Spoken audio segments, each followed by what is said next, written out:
Good morning, students. Let us continue with Geography Chapter 4, Climate.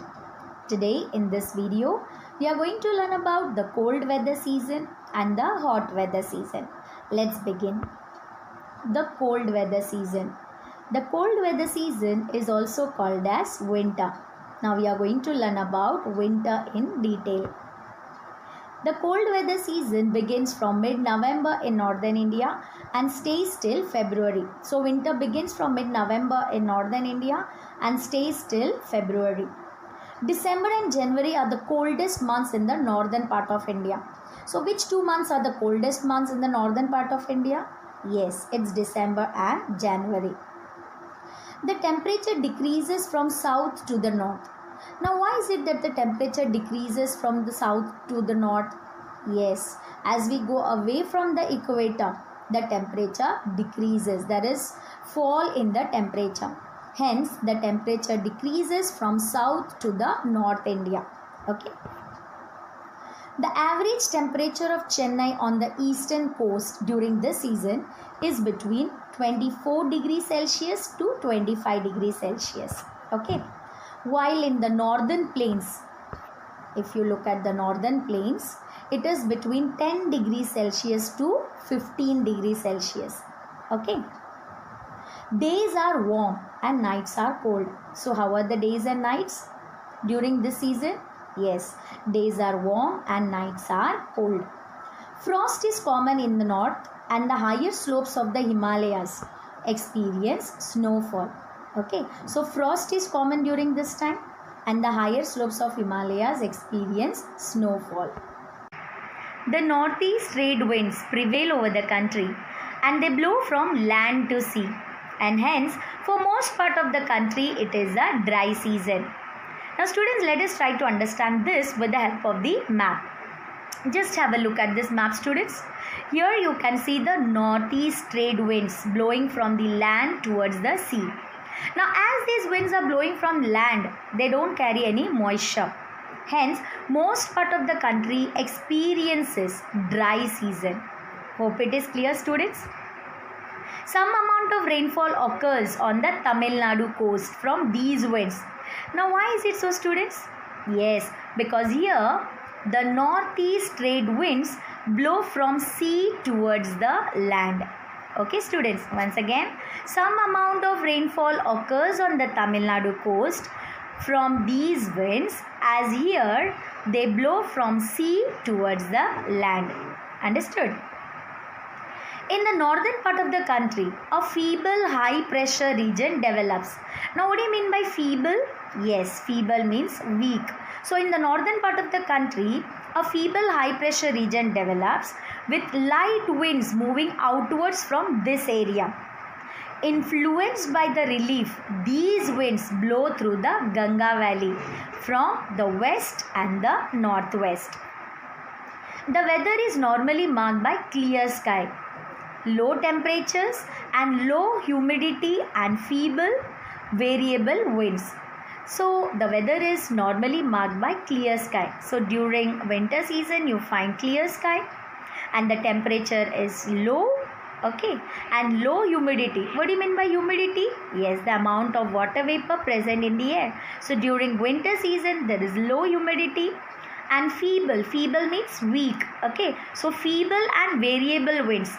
And what about variable winds, students? Yes, variable winds means the winds that doesn't follow any fixed pattern. Okay, so during cold weather season, the weather is normally marked by clear sky, low temperatures and low humidity and feeble and variable winds.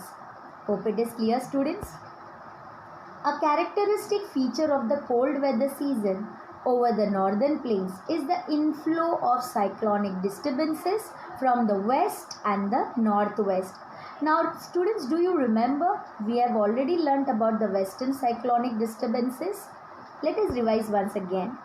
These low pressure systems originate over the Mediterranean Sea and Western Asia and move into India along with the westerly flow. So these low pressure systems, they originate from the Mediterranean Sea and Western Asia and they move towards our country okay, along with the westerly flow. They cause the much needed winter rains over the plains and snowfall in the mountains. And due to these western disturbances, we get winter rains, okay, over the plains and snowfall in the mountains. Although the total amount of winter rainfall, locally known as Mahavat, is small, they are of immense importance for the cultivation of rabi crops. Now these winter rains are locally known as Mahavat, okay, and although the total amount of winter rainfall, okay, which is locally known as Mahavat, is small or less, we can say, they are of immense importance for the cultivation of rabi crops, okay. Here in this image you can see the rabi crops: wheat, pea, gram and barley. Okay, these are few examples of rabi crops. The peninsular region does not have a well-defined cold season. There is hardly any noticeable seasonal change in temperature pattern during winters due to the moderating influence of the sea. Now, what does it mean? In peninsular region, you will find that it is neither too hot in summer nor too cold in winter. Okay, students. Now, why is it so? Now, you all are aware that Peninsula Plateau region, okay, it is surrounded by water from three sides, isn't it? And water plays an important role in controlling the temperature of the peninsular India. Okay, students. Now we will learn about the hot weather season. Now hot weather season is also called as summer. Due to the apparent northward movement of the sun, the global heat belt shifts northwards. And from March to May, it is hot weather season, that is summer in India. So, which is the summer season in India? Yes, from March to May. Okay. Now students, one question.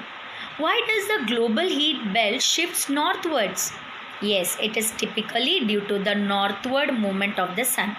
Now let me explain this to you. Now when you look at the earth revolving around the sun during this time, the northern hemisphere of the earth, okay, that is the region above the equator, it is slightly tilted towards the sun. Can you see, students, in this image? Yes. So as a result, the northern hemisphere receives direct sun rays, okay, and this causes the northern region to heat more, hence we witness summer.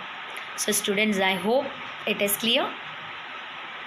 Now let us talk about the features of hot weather season, okay. The influence of the shifting of the heat belt can be seen clearly from temperature recordings taken during March to May at different latitudes. Okay, in March, the highest temperature is about 38 degrees Celsius recorded on the Deccan Plateau. And in April, temperatures in Gujarat and Madhya Pradesh is around 42 degrees Celsius. And in May, temperature of 45 degrees Celsius is commonly found in the northwestern parts of the country. Once again, students, in March, the highest temperature is about 38 degrees Celsius on the Deccan Plateau. In April, okay, the temperatures in Gujarat and Madhya Pradesh is around 42 degrees Celsius. And in May, temperature of 45 degrees Celsius is common in the northwestern parts of the country. Okay. In peninsular India, temperatures remain lower due to the moderating influence of the oceans. Now students, already we had learnt about this, isn't it, students?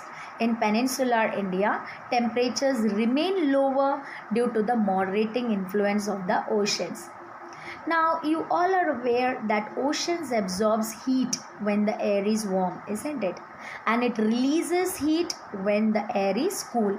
And hence, in peninsular region, you will find that the temperatures remain lower during this season, that is summer season, due to the moderating influence of the oceans.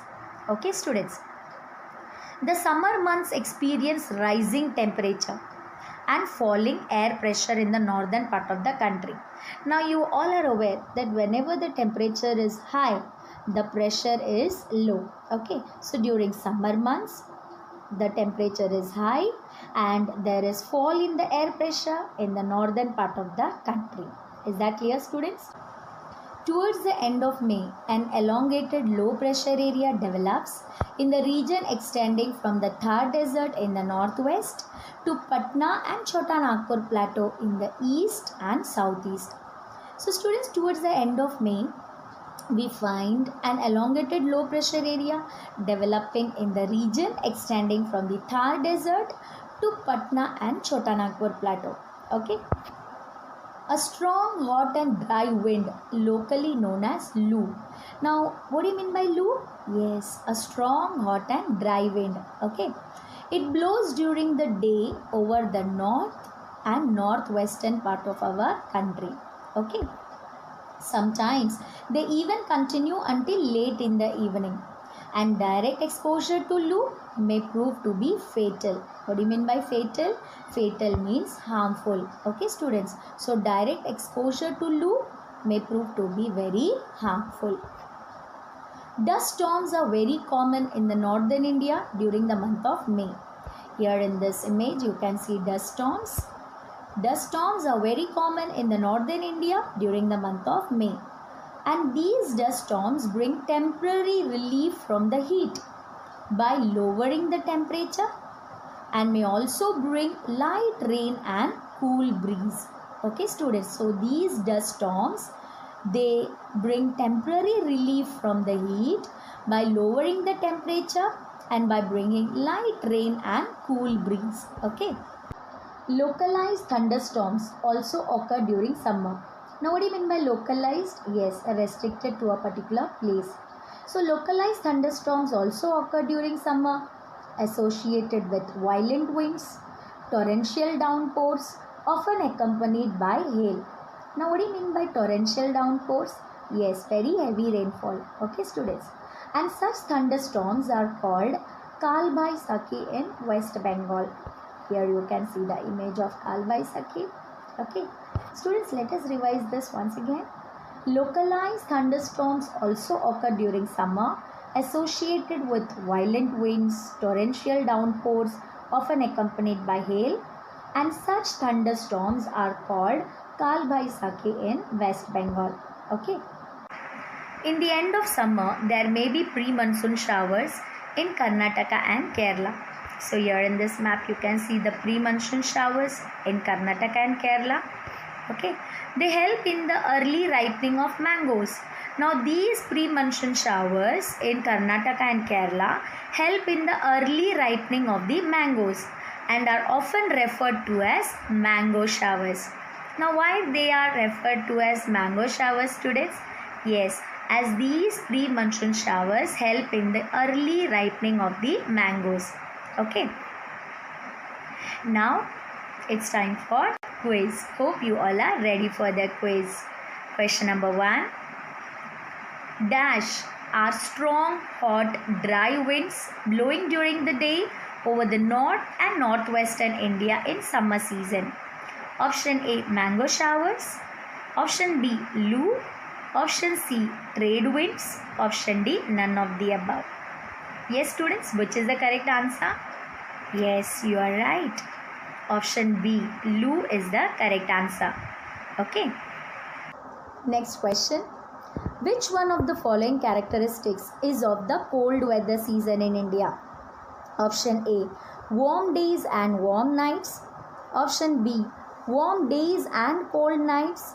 Option C, cool days and cold nights. Option D, cold days and warm nights. Yes, which is the correct answer? Yes, you are right. Option B is the correct answer.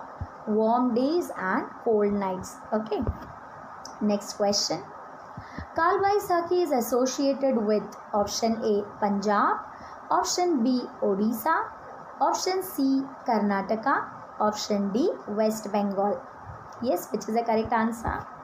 Yes, you are right. Option D, West Bengal is the correct answer. Very good. Students, I hope you have enjoyed the quiz session. Now let us do a short recap. Today in this video we had learnt about the cold weather season and the hot weather season, isn't it? We had learnt about the winter and summer season in detail. The remaining topics we will cover in our next video.